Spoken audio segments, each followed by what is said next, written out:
Hey, what's up, homegirls, homeboys, home skillets?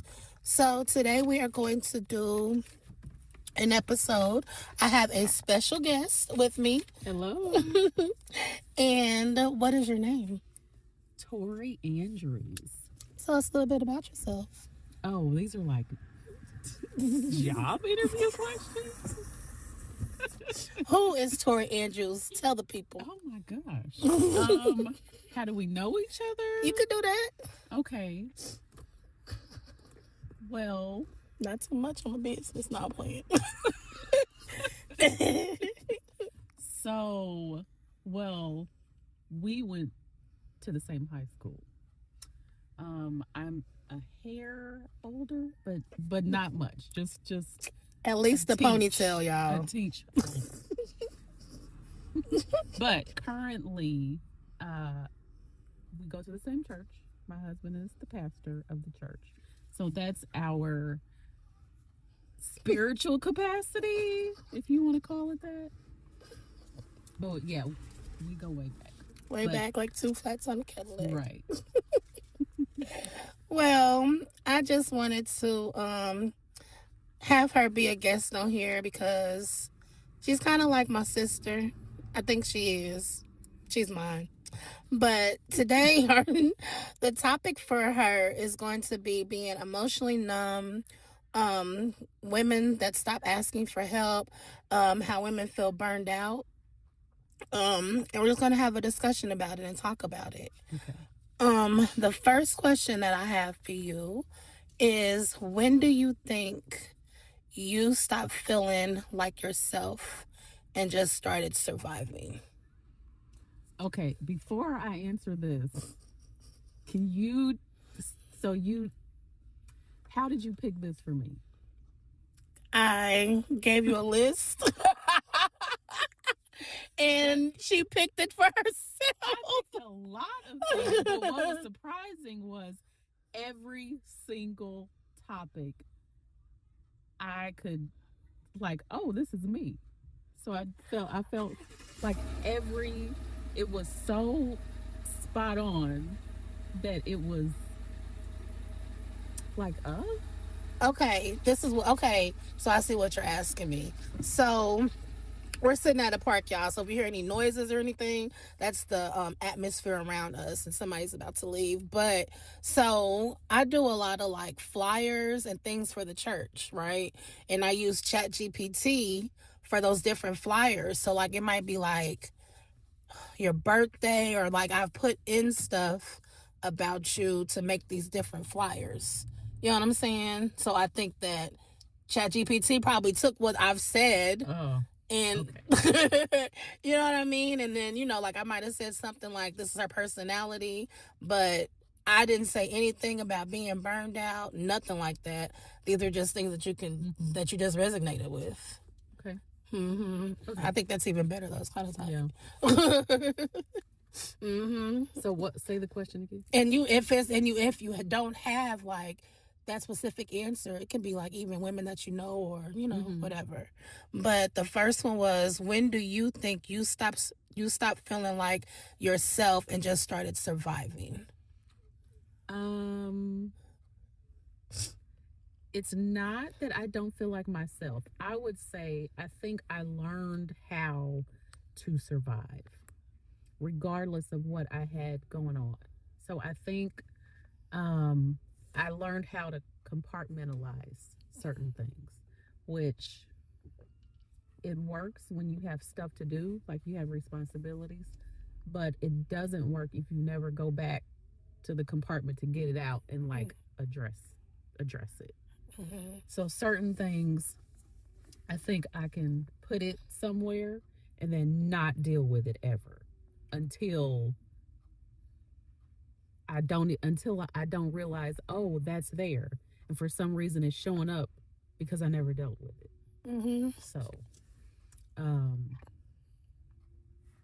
So I'd say it's not that I stopped feeling like myself. I learned how to pack things up and put them in a specific place so that I can still move forward. I think Honestly, it was after my sickness and after being Mm-hmm. so sick, because now I really do feel like a different person than I was 3, 4 years ago when I first got the LVAD. You know what I mean? And I think that I had to, because there were so many emotions and things going on Yeah. that I've never felt or experienced before. Right. That's when I think I felt like I'm just surviving, because the old me wasn't working. That's a physical thing, if that makes sense. Yeah. You know what I'm saying? Yeah. So I have to learn to survive this new me. So I get that. So like it's certain depending on what it is. Mm-hmm. And I think when I figured out that's what I was doing, which I didn't know that I was doing that. That I was Mm-hmm. just not actually dealing with certain things. Mm-hmm. I was just, well, I can't look at it or deal with it anymore, so I have to now go over here and just Mm-hmm. forget about it. Mm-hmm. Um, I probably have to say the when I lost a pregnancy. Mm-hmm. So at some point, like I can't stay here forever at this devastating place. So I have to move forward. So I think that was like you said, when you can't stay at a certain place, then you have to kind of become or find the best way forward. That's a good way to put it. Find Yeah. the best way to move forward. That's a good way to put it. Um, why do you think so many women say I'm fine when they're actually exhausted emotionally, mentally, and spiritually? Probably because you get used to it, I think. Mm. You get used to it. You get used to it. Like I'll I'll do it. I'll do it for anybody.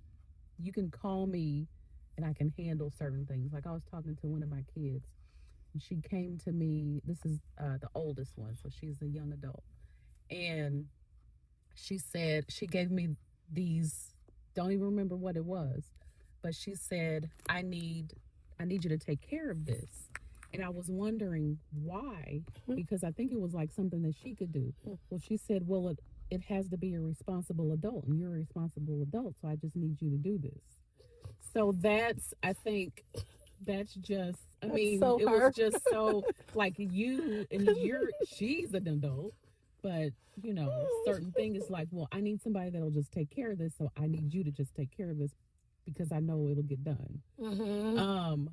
So I think that's my personality. I will, if you need something done, tell me the problem, and we will strategize and let's get this thing done. But you can't just live that way. Mm-hmm. Or if maybe, I think some women, if you ask for help and the person or people that you ask for help, they don't come through, Mm-hmm. especially when you need them the most, or especially when you've done so much, Mm-hmm. then it's just easy. I'll just do it myself. That I'm not gonna ask. I know how I need it done. I'll do it myself, and That part. that's it. Mm-hmm. I think that I'm fine is because with me, when you called me the other day, you text me. Yeah. I'm like, I'm fine, I'm cool, I'm okay. I don't be wanting to burden people when they have other stuff going on. And then I don't, I think in that situation it was like a mental thing because I'm tired of doing it. Mm-hmm. You know what I mean? But like, I don't always know when I'm spiritually exhausted. I don't always know what that looks like. Yeah. You know what I mean? Because I feel like in my head, my girl, you ain't hot. She got me scooped up in the car, y'all. Lord Jesus. But you know, started sweating and coughing anyway. You see? But I don't think I know exactly what spiritually exhausted means, because in my head I feel like God's gonna get you through it. So how can you be spiritually exhausted? Like, what does that mean? Man, listen. Okay. I'm trying to think of what I had going on that I set myself down at church. because I could not minister. I was not in the space to minister to anybody. Mm-hmm. So I set myself down and I took some time. Like, what did that look like? It looked like I wasn't actively doing things during service. I wasn't actively doing things, outside ministry type things. Mm-hmm. Because I needed some time I didn't want to cause anybody else any damage because I feel like I want to say broke down, but I can't say broke down. Mm-hmm. I didn't know the word for it. Mm-hmm. So my husband gave me this study. So it was a time where I didn't do anything, but then he said, okay, we had like a leadership meeting. And he said, I need you to do this. And he basically handed me it was an already completed talk. And of course, if somebody, even if you don't have to do in-depth preparation, Mm-hmm. you still have to prepare for it. So I was reading through it, and it was about the difference between depression and burnout. So depression is, being depressed, Mm-hmm. clinically depressed, just, depressed. Burnout is different than depression, but burnout is like you're numb, you're going through, you're existing, you're taking care of everything that needs to be taken care of, but there's no heart or there's nothing behind it almost. It's like you're just doing what needs to be done. Mm-hmm. And I also read somewhere where burnout is almost more dangerous than depression because it's internal. Like everything is completely it's internal, and you're not dealing with it. Mm-hmm. So I getting up there and I'm talking, and I did not realize what he did until years later. And I was in this situation, I was talking about the difference, and I said, wait a minute. And I looked at him, I said, you did that on purpose. And he just looked at me. But he wanted me to know the difference between being burnout and being depressed, and being able to identify when you don't. It's not that I didn't love what I was doing. It's not that I didn't feel. It was that some other area had been damaged until it's almost like a protection type thing where I need to protect me, but I'm not going to fail what I feel like I have to do. So I'm going to do it the best way I can because, I don't want to give up outwardly, even though maybe internally, maybe I have. That's probably something I probably needed to know that. Yeah. That makes sense. So, do you think women stop asking for help because they're strong? Or I'll say because we're strong, because I'm a woman, you're a woman. Or because we got tired of feeling unheard? Oh, probably both. But I don't like strong. I don't like the word strong, because what does that even mean? Because you can finish stuff? Because you can get it done, that makes you strong? I think it's strong when somebody decides I can't do it, and they don't do it. Depends on the situation. Depends on the situation. If you have kids, you can't stop feeding your kids. That's not what I mean. I can't do it, No, y'all. I I'm don't not know what doing y'all it. gonna do. I don't know what you're gonna eat, but it won't be for me. So figure it out. I know you're two, but hey, you gotta learn. You on your own, buddy. Not like that. But Have somebody else do it. Right. I'm cool. I think women both, because maybe they feel like they have to be strong. But I think being able to recognize when you can't, or when you don't have to be strong. Like, do you have to be the martyr for your family? Do you have to do that? No, you don't have to do that. It is okay to just say, you know what, I'm not doing this. I'm gonna do a bad job because I can't. I gotta say no. That's something that I am learning. That you know what, everything is not okay, and I didn't do a good job, and that's just what it is. Okay. Does that make sense? Okay. Okay. Let me give you another perspective. Okay. I am a single woman, 4 kids, whatever, whatever. So I feel like part of that time I had to be strong because I'm raising these males, these boys. You know what I'm saying? Yeah. So I can't be weak because I can't let you see me be weak because I'm raising you to be a certain way, right? But I also feel like I can't raise you to be a man totally, but I can at least lead you in the right direction, right? Mm-hmm. But then I also feel like there were times when I felt like I had to be strong because who's going to understand me as a single parent?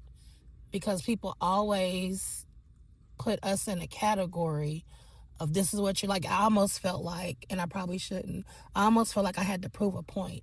You know Mm-hmm. what I'm saying? That I'm a single mama. I can raise these kids. I always had my own place, own car, job.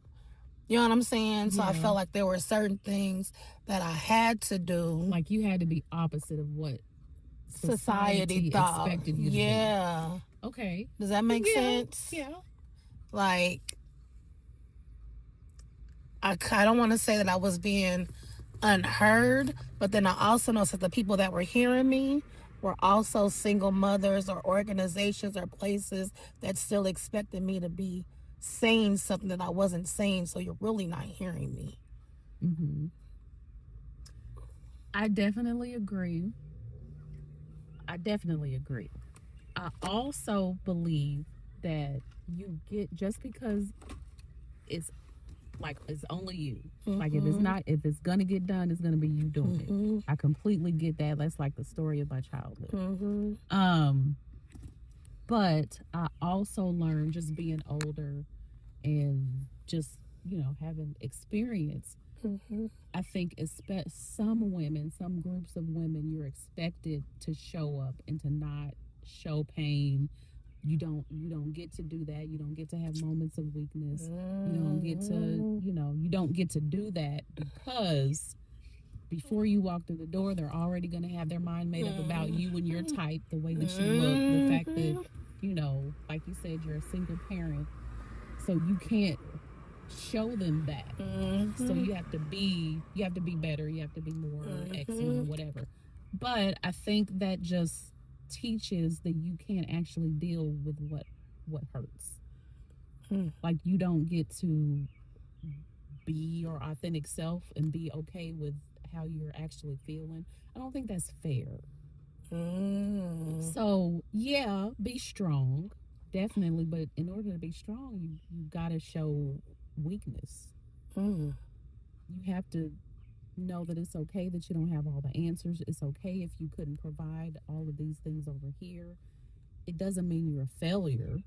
And just because someone labels you a certain way, it doesn't mean that's actually you. So I just think like even in the I'm gonna go black woman.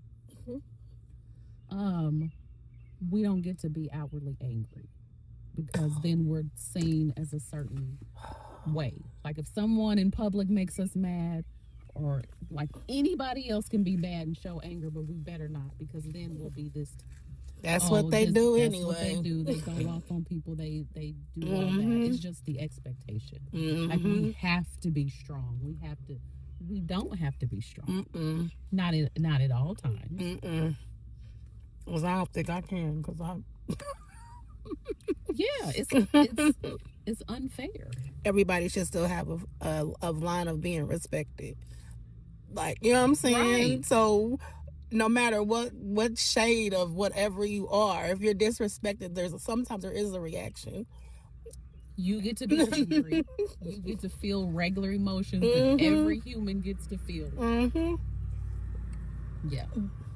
So, what does emotional numbness actually look like in real life? I think it looks like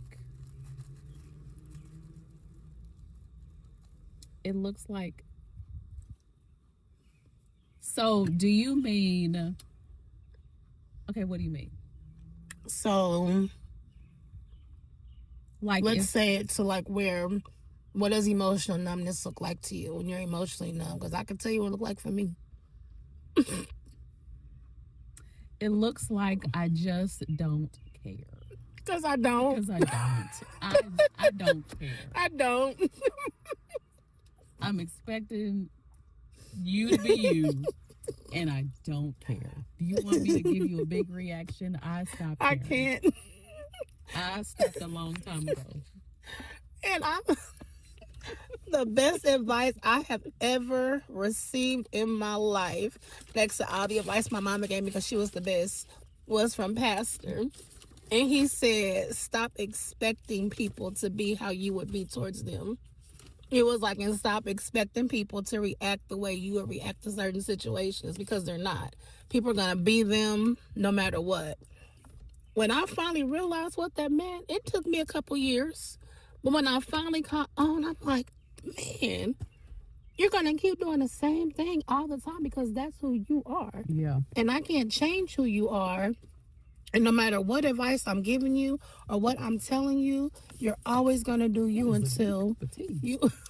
That is beautiful. This right, I'm trying not to smack. Nice. This is so creamy. This is the best latte I have ever had in my life. And this pumpkin bread, baby. I'm trying not to smack in y'all ears, but I'm over here eating happily. But I feel like no matter what advice I'm giving you, if you're not ready to accept it or take it, and I'm emotionally numb to whatever it is, because you're going to do what you want to do regardless. I don't care. I don't have no empathy. Oh, yeah. I don't have no sympathy. Yeah. And that's in every situation, because I'm going through right now coaches at work because I don't have no empathy. And it falls over or boils over to real life. I don't... What you want me to do? Yeah. It's like you have to remove your heart from a situation. Because after a while, it's like, man, I can't keep putting my heart out there to get broke. Right. So I'll just take it back, and you just lock it up. Yeah. And stay where it's at. And that's really my thing. I think when I stopped caring and stopped like coddling everybody and holding everybody through their emotional stuff, and then when I turn around the next day, like, girl, my boo called me, but you was crying. I'm staying up for 5 hours. I had to go to work in the morning, and you back with them, like, you know what I'm saying? When I stop those expectations, it's like, all right, girl, whatever. You'll be back. Do you? Ain't got nothing to do with me. Did that answer like emotional numbness? Is you can't. It's almost like, okay. So I had a coach, like a business coach, and she was helping me get this project that was difficult for me to do because I had to revisit a period of life that was really painful. So she was, and I specifically chose her, and it wasn't me on purpose. I went to this site where it connects like therapists, psychologists, people like that, and like life coaches. And she was there, and I kept coming across her profile, and it was just something about this particular coach. Now I know who it was, or I know there was a reason. So we were talking during a session, and she picked me. Now this person does not know me at that time, and she said, I'm getting. I know that sounds hoodooey, but we were. She was talking about God. And she said, I mean, if you don't know, because the way she said it, she said, I'm getting numb. You're numb.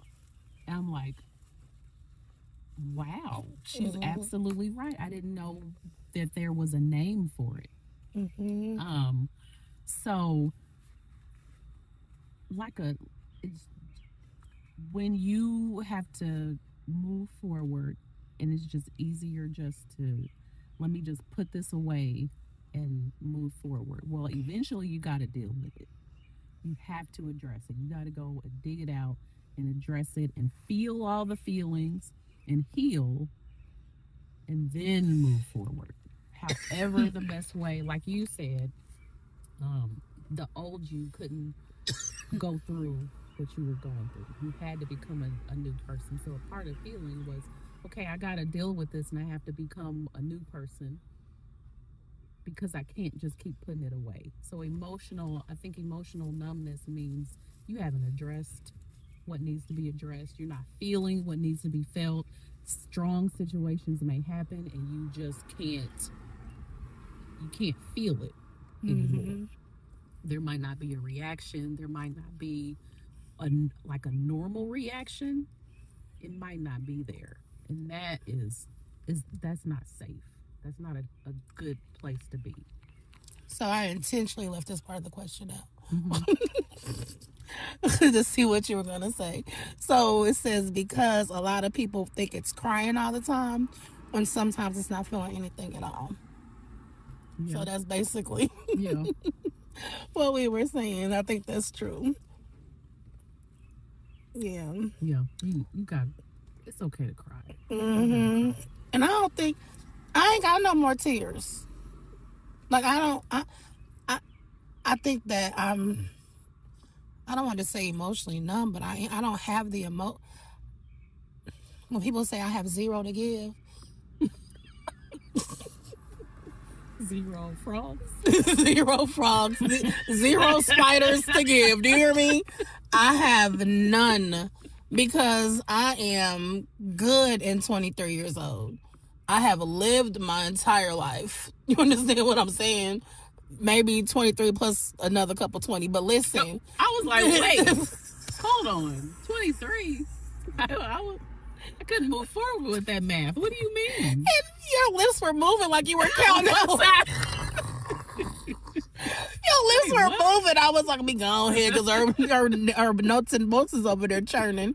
But it's like, I can't. You know what I'm saying? Like, I give you 3 tries.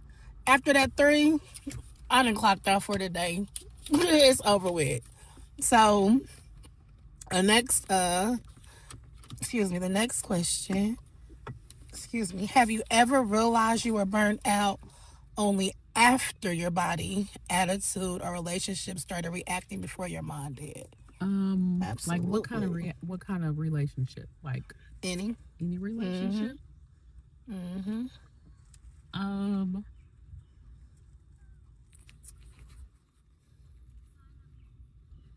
I can't say that's true. I ain't never seen her mad, y'all. I don't even know what that looks like. I mean, I have, but I haven't. Like, you know what I mean? Not like that. I think mad like at kids mad. Yeah, you know, like, That, yes, you have. I'm saying like, or like adult people mad. Like, I've never seen you like mad at another adult. Like, you know, y'all have seen me mad at somebody else. You get what I'm saying? I've never seen you. Oh, I'll just leave. Yeah. I'll just leave. Because if I've gotten to the point to where I'm verbalizing it, that's not good. So I'll just leave. I'll just go because I'm gonna leave after I verbalize it.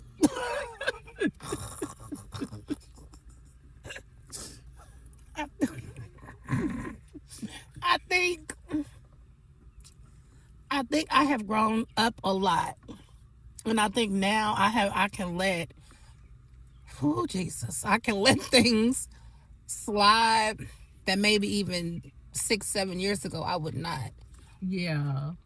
You know what I mean? Like now I'm like, it's whatever, and I can walk off more, I think. But then I'm not really I in a could see that. situation to where I'm Right. You know what I'm saying? You're I'll put not- myself there. Yeah, I'm not around people that Yeah. that like are combative. Right. That's not. I don't hang out. I don't have a crew like that. So when we don't just fight. We don't do that. And I have like exited myself away from those kind of people. I don't do nothing but go to work and hang out with y'all at church. Yeah, we don't brawl. Record my little podcast, have a couple guests. That's my life. Yeah. I don't do nothing extra. And then I also feel like I'm at a point where I'm protecting my peace intentionally. Absolutely. You know what I'm saying? So I'm intentionally not being around things that would take me to that level. Yeah. I think I'm not a reality TV show watcher because I do not get those dynamics. Why? You do? I know you do. I mean, no judgment. I'm just saying, why? I'm just like, tread lightly. At that big age, why are y'all fighting? Which I don't think they're really fighting. I think that's just, think it's for views. Mm-hmm. I don't honestly think they have that. Like every reality show, somebody has to be mad at each other. That's why not are true. y'all still hanging out? Still.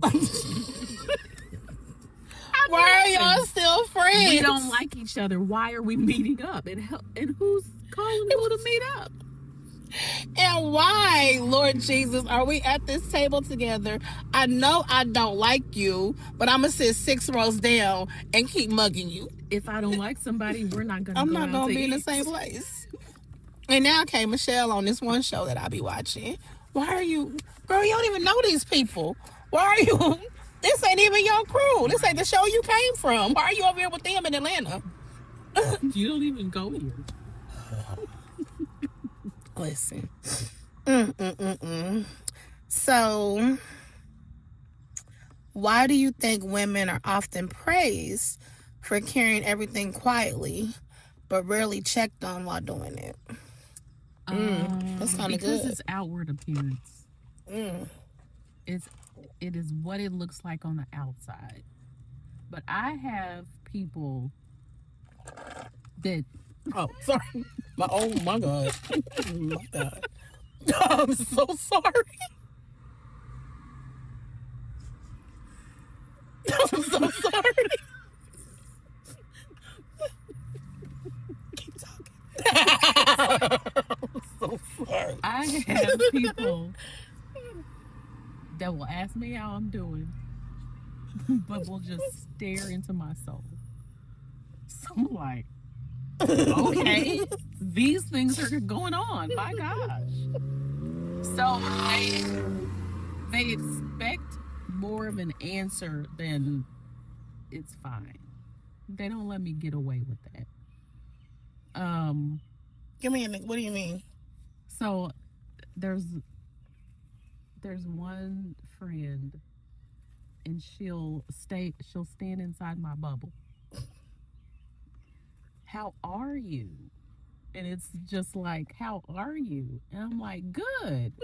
And she doesn't move until it's awkward. And then I start to think, well, am I fine? So I really have to... Do you see something else? Yeah. So then I have to think, well, you know what? Okay. Well, then I feel like let me give you something. Well, let's sit down. So I think it's appearance. You appear like everything is great, and then you may not have people that will dig deep enough to see, are you really? Let me come in and sit with you and really check you out and see if you're okay. Because, I don't just give me I'm fine, because that's not enough. I really want to dig in and see how you are. I think it's your people. So I know it's certain ones of y'all who can It's one person we was with today at the hospital. She irritates my soul because she'll video chat me and look right. What's wrong with you? I'll be like, dang, hello, like, Yeah. like instantly she can see it, or like you know, like something's wrong. You know what I mean? But then I be feeling like, I'm sorry, I got that last bite in my mouth, but then I be feeling like people ask me. This might sound crazy, but then it's like, are you genuinely concerned, or are you trying to be in my business? You know what I mean? Yeah. Like, I don't always feel like, because I don't talk to you. So what's giving you the vibe that I'm not okay? What do you see in me that makes you think I'm not okay? Girl, I don't know you. I don't talk to you like that. You know what I mean? But like, if it's somebody like y'all and y'all say it, I know you're genuinely asking me. And y'all also know that I don't just be like, oh my God, I need to talk. Yeah. So when I sent you the message, you gave me some weirdo answer. I'm just like, you know what? I just put my phone down.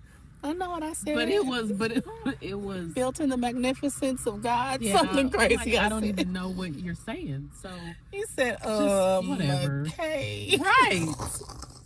Because okay.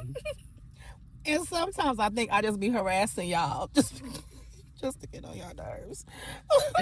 Especially if you have like somebody keeps popping into your mind, or somebody keeps like, something's not right. Let me ask. Let me call. Let me check on this person, these people. Things like that will happen. I do think it's very important that when somebody, especially if it's somebody that maybe you haven't spoken to in a while, call that person and talk to them. How are you? And let it be more than, I just want to see how, you know what, sometimes it is okay. I just want to call and check on you, see how you were doing. You're on my mind. I just wanted to reach out, and I just want to talk to you. Some, if you can go a little bit further, go a little bit further. But I know that, like in this time, in this season, a lot of people that I don't talk to very often have sent me a message or called me, even if it was a quick, like 1 or 2 minute call that says, hey, I'm thinking about you, I'm praying for you, and they'll say something, and it's like, oh, well, that was nice, because I don't talk to them. So I know it's genuine that they're just, I'm thinking about you. Yeah, I'm concerned about you. And then to just allow that. You can talk to people. You can say, you don't have to divulge your everything, but you can say, you know what, I am exhausted. I'm tired. And that's it. That's the answer. I think people are applauded for looking strong, but that doesn't mean it's genuinely that you have it all together. And I don't think, not everybody has it all together, and that's not realistic. So I don't know. I think there's a better way to look at it. Just because someone looks like they're handling everything perfectly, I think that's probably the person or the people that we should be checking on the most, and maybe even more than just checking on. Just, hey, can I, if you're a safe person, maybe if they have kids and you're safe, you have that kind of relationship. I would like to take the kids out to the movies so you can have a break. Or I would like to, can I come over and do something for you? Can I give you a tank of gas? Just whatever. I think those are the people that I think you should check on more often. The ones that look like they have it all together. I can see that. What do you think women are often praised for carrying? I'm sorry, I can't read. Why do you? I'm like, that doesn't make sense because I'm not reading it correctly. Why do you think women are often praised for carrying everything quietly but rarely checked on? Why? Did I just ask you that? I did. Yeah. What's the difference between resting and emotionally checking out from life? Oh, resting, there's a recovery. Okay. Like, Period. you get better. You get Period. rested and stronger, and you feel better. Like on the weekend. That was simple. Yes. On the weekend, like I need 2 days to let my brain. I have a job that is very brain, like 1,000% my brain. Mm-hmm. Friday, at a certain point, my brain is being put on in my laptop. It's not coming out. Don't ask me anything complicated because I don't have an answer. I'm not running around up and down highways because I do that every single day, multiple times a day. I'm not doing anything. I'm going to sit around and do nothing for this amount of time and not feel guilty about it. So resting is you give your mind and your body time to recover. Like it's a period of healing. You said numbness? Emotionally checking Like out. checking out? Yes. That's not rest. That's It says actually emotionally checking out from life. oh, that is if that has happened, I would say professional help is needed immediately. Because that is mentally you are on your last straw. I had to stop saying that. I had to stop saying that I was emotionally checked out because then it looks like, have you ever thought about harming yourself or others? Yeah. You know what I mean? Yes. I'm like, well, wait a minute. No, I'm not there. So I just need to rest and give my mind and my soul and my body a break. I'm not suicidal. I'm not emotionally ready to hurt other people. I have not emotionally checked out of life. That is a very thin line. And like you said, you need to find counseling right now. Yeah. Somebody to talk to. 100. Yes. How do you feel about therapy? Oh, go? Yes. We'll go.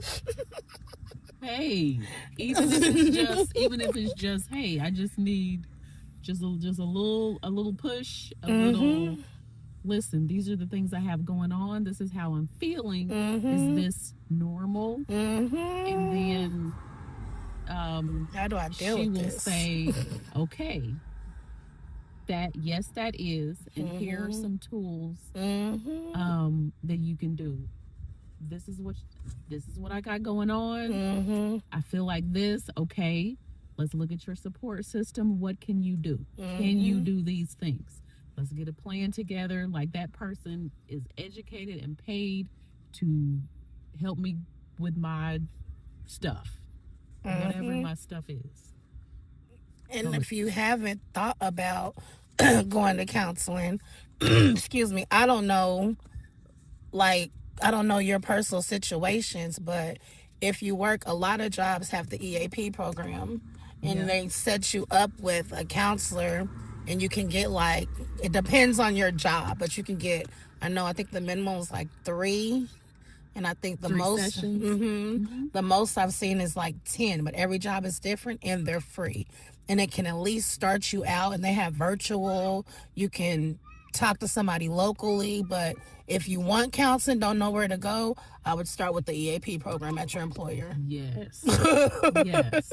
For real. Because if there is this is what I learned, because I know that my tendency is burnout, like emotional burnout.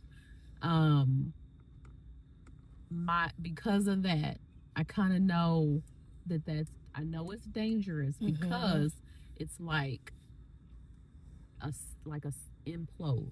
Like if you think of when they want to tear a building down, they don't blow it up so it causes damage to other people. It's like an internal thing, and that is bad, because that is what can happen when everything burnout is more, it's something that you feel internally.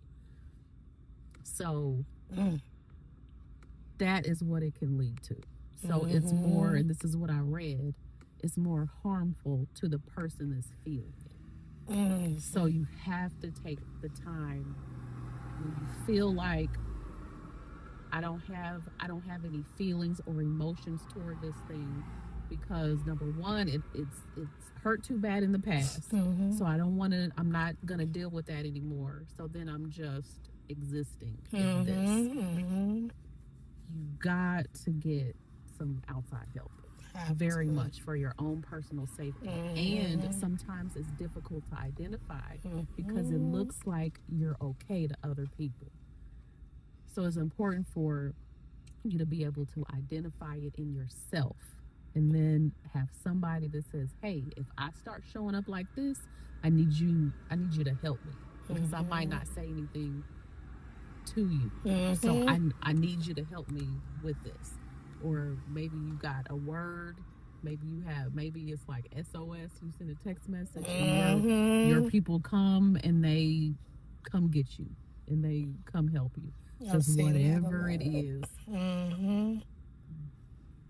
Being checked out emotionally is not a good place to be at all. It's very concerning. So, have you ever felt guilty for needing help because everybody around you is used to you being the helper? But when it's time for you to need help, do you feel like a certain kind of way? You feel guilty about that? Yes, because I feel like, because I don't want to burden anybody. Like, if I have, my kids are young. Well, they're a big range. So adult all the way to really small. And we're their parents, so we give them everything that we have just, as a part of us. We'll do way over and above because they belong to us. But right now, with me being the one that, just for this time, these couple months, it's mostly me. I cannot expect, or this is just how I feel, I can't expect other people to give as much as I do. So when it's like multiple things that I need support, mostly it would probably be them. Well, I don't want to burden.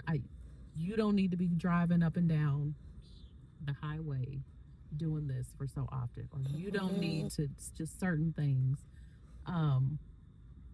Certain people I will ask for help, but a lot I don't want to be an inconvenience or a burden.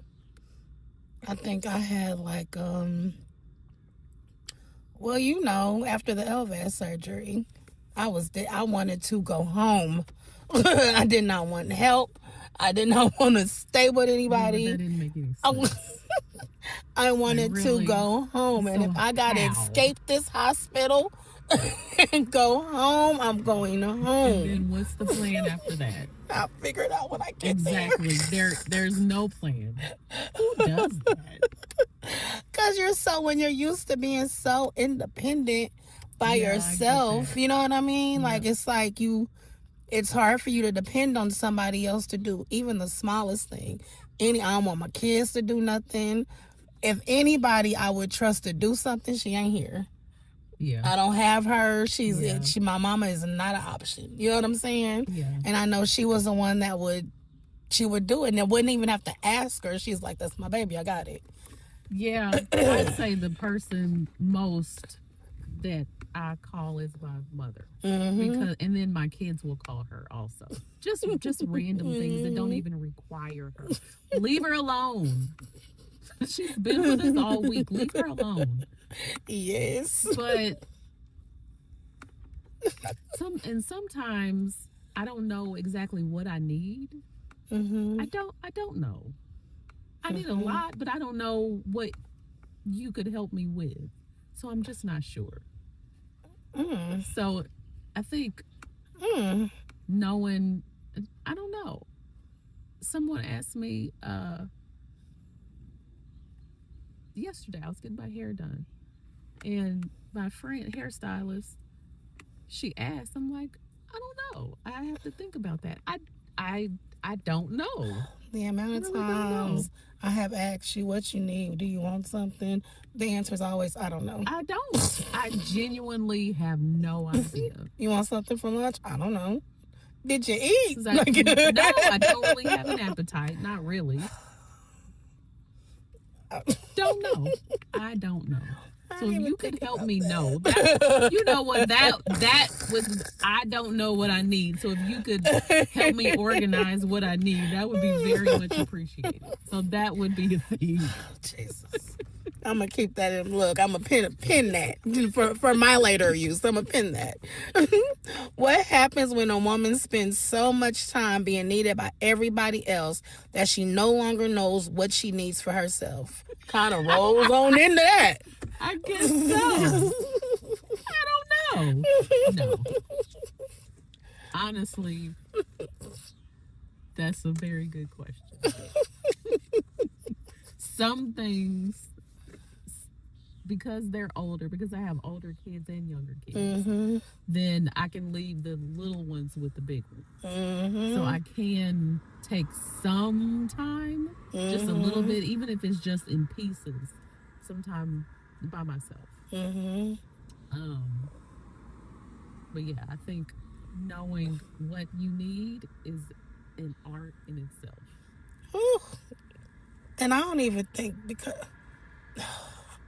And my kids are grown and out the house, all except for that one. He's grown, but, he's still there. But I don't have to, like find a sitter for him or nothing like that. Right. He's a grown kid. But it's just like, I think I'm at the point of being like an empty nester. I don't know what it's like to need something. Because everything that I was used to needing was my kids needing something from me. Oh, so it's just your need. Yeah. And I don't know what that looks like, because for so long, I didn't have to worry. I mean, it's not that I didn't have to worry about it. They weren't put first. You know what I mean? Your need. Yeah. Yeah. So it's like, now that I'm able to do things and need things, I'm like, I don't know. Do you feel guilty about that? Or you just don't know? I don't know. You just don't know. Yeah. I don't know, like me, like the biggest thing that I know that I need, because I'm having my issue right now, is going to the nail shop. That's my biggest, and that's not a need, that's a want. You know what I'm saying? But my need, what is my need? Yeah. I don't know what that is. I don't know what that looks like. I haven't had to need anything for myself, or I didn't need anything for myself that did not affect other people. Yeah. So now that it's just me, I don't know. Yeah, I think that's important. Like I don't have a big social life. Like my adult kid really thinks I'm pretty whack. Like, what do you do? What do you do? I do pastries and teas. I do you all. This is like, you all are my thing. But she's just kind of doesn't think very highly that's the I don't have a better social life. So I think that's one thing. That's a good way of taking care of who I would be without, because I never even answered your first question. Who are you? Oh. Who are you? And you know what? When my kids were younger and everybody was at home and I'm raising these kids, baby, Friday night hit and them daddies came to get them kids. I'm outside. I was outside before outside was a thing. You understand? We're hitting up the liquor store. Outside? Listen, but what I was doing, you're not going to do, First Lady. My outside. I need to find my outside. You need to find your outside. Okay. You know what I'm saying? Because it's like, I knew that Friday come, we're going to a club, we're going over somebody's house, we kicking it, we drinking, whatever. But now that I'm older and I don't do those things and I don't hang out with those people anymore, I need to readjust what my outside looks like. You know what I'm saying? So, like, I can't hang out with mama and go to the mall with her. Like, that would be a day. You know what I'm saying? All Saturday, she all over Missouri and Kansas. All over everywhere. You know what I'm saying? Spending money. Spending her money. Eating out. But, like, now, it's me. It's like, what do I do? And then when I went out yesterday at 8:30, I was so tired. Oh yeah, whatever. My outside is done at 8. I was. I'm going inside at 8. And they were looking at me like, I guess you ready to go. Auntie tired. Yes. I'm tired. Listen, I don't know. Like, I ate. I'm good. I gotta put my bonnet on and put this gown on, and I'm gonna lay down in this bed. I done found the moo-moos. You know what? I might, at this age, I might begin to explore moo-moos. You need to get you a moo-moo. I'm telling you, it's only been like 3 weeks for me. It has been the best 3 weeks of my life. With a silk bonnet, girl. I can imagine it. I don't know if I'm quite ready to go 100% there. I'm telling you. I don't know if it's because I got this grandbaby on the way. Yeah, I don't have any grandbabies on the way. Because better not. Better not. No, ma'am. No, ma'am. I don't know if it's that, but that first one, I made a TikTok about it. You know what I'm saying? It's a TikTok about it with me and my moo-moo. Like, and y'all can look it up too, because it's under unfiltered. It's there. But it's so comfortable. The fabric, it's baggy. You know? Oh gosh. And it's cute. No, I'm not ready. Let me go outside for a little bit. A good outside, not a wild outside. And then maybe I'll give it some years. I'm not really ready. So the last question I have, get you a moo-moo, y'all. The last question that I have for the woman listening who feels emotionally numb right now, what would you want her to know about healing, asking for help, and finding herself again? Oh, definitely you got to know that you are emotionally numb. You don't know that you are, because I mean, it's in the term. Mm-hmm. You don't know. You don't feel for whatever reason. I think number one, I would encourage getting some help. Therapists, something like that, depending on, what caused it. Maybe a psychiatrist. It just kind of depends, but definitely some professional help, because especially if there are things just in the past or the present that have not been dealt with. And shut this episode off. Not. This isn't a laughing moment. This is a serious question. I'm sorry. I thought I seen a spider, y'all. I'm about to be done. So I would definitely encourage professional help, because it's difficult to identify in yourself. You outside? Okay.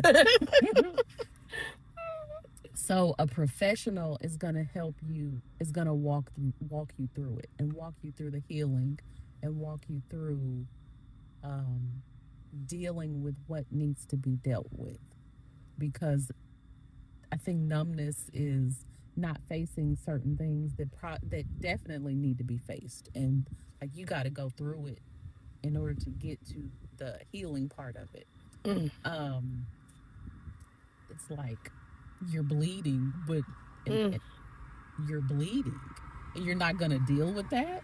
Everything is okay. It's not, sis. You're bleeding, getting blood all on the furniture, girl. Everyone can see except you. Everything's not okay. So let's get you in here, and let's get you some help.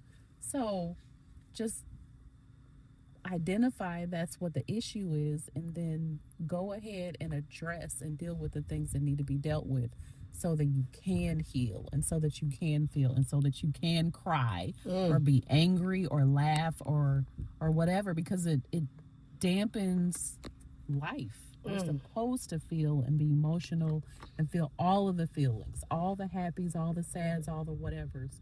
We're supposed to feel it. So that, it's stealing all of those emotions from you. It's not fair. Mm-hmm. I think I would say to remember, and somebody told me this too, and then it seemed like years later, it's like all you hear, but hurt people hurt people. Oh God. So you like literally have to deal with your hurt, because if not, you're just gonna continue to bring this hurt on, and now you're creating soul ties, and soul ties are not just intimate soul ties. Intimacy can be more than just sexual, and you're bringing this with you, and then it's like trying to fit a broken puzzle piece into another broken piece. Those edges are going to keep scraping each other. So you have to figure out what's going on with you, unpack your baggage, and deal. No matter what it is, you have to deal. Because if you're not healing, Yeah. Yeah. And this is now I'm a go churchy. Um bring it. when you said hurt people, Mm-hmm. that is just being in ministry for a couple decades Mm-hmm. plus. You see that, and it's easy to identify when people are hurting, and then just seeing how uh, multiple people that are hurting, the dynamics, Mm-hmm. and those that deal with it and address it are so much better. So, like, think of healing. Healing is not only physical, it's mental, it's spiritual, it's emotional, and being able to just see a whole new person is amazing. Like, this podcast is a blessing. And so God gave me a podcast, and it is specifically about seasons of life. Number one, just living a life of purpose, but especially taking those times where it seems like your life has absolutely blown up and is in shambles, and what do I do with it? So when you gave me this topic about being emotionally numb, it was definitely, oh, I know all about that. I can talk a lot about that. But you have to do more, even if it's something traumatic, even if it's something unexpected, even if it's a new season. You got to figure out, what am I going to do with it? Because just existing is not an option. You are not going to be fulfilled and live your life's purpose existing that way. So that is what's coming for me. So this has been a good conversation. Like, I was looking forward to interviewing First Lady, just because I look up to her. You know what I'm saying? I ain't no soft chick, but I love her and stuff. Whatever. But I was really looking forward to this conversation and just getting insight and input on her, because her opinion and her thoughts and stuff matter, and I've grown a lot from just different things that she's told me in the last 20 something Give or take 20 plus something years. And I hear maybe possibly there's a podcast coming out. Yeah. What's the name of it? Life on Fire. That's good. So when your life has just when you have had big things happen, big, whether it's positive, negative, whatever it is, you got to decide, what am I going to do with it? Are you going to live? Are you going to take this mess? Like, there's this little saying, this church saying, taking this mess and creating a message from it. So what are you going to do with it? What are you going to get out of it? And then just, like, I have met so many people that have made these big changes, even career-wise. Just like they were an attorney, and then all of a sudden they are a kindergarten teacher. Oh, like, wow. What in the world possessed you? Or they did this big thing, like this big professional accountant, and then they bake cakes, like they're bakers. How did you get there? But it's the same thing. I feel I feel fulfilled. I feel so much joy. Yes, it's less financial, but I am so content. Like, how do you get to a place to where you love everything about your life from the moment you wake up to the moment you go to sleep, because you are now living the life that you dreamed of instead of being so focused on what you thought you had to do. So that's kind That's of good. what it's about. Just how do I decide to live this amazing life no matter what life has thrown at me? Mm. That's good. So we're gonna be looking for that podcast, Life on Fire, from Sister Tori. We are definitely gonna have her back again. So this is not gonna be the last time that you hear her voice. But I just want to thank y'all for hanging out with us again on a wonderful, good topic, a good episode of unfiltered but still covered, honest conversations. Grace still applies.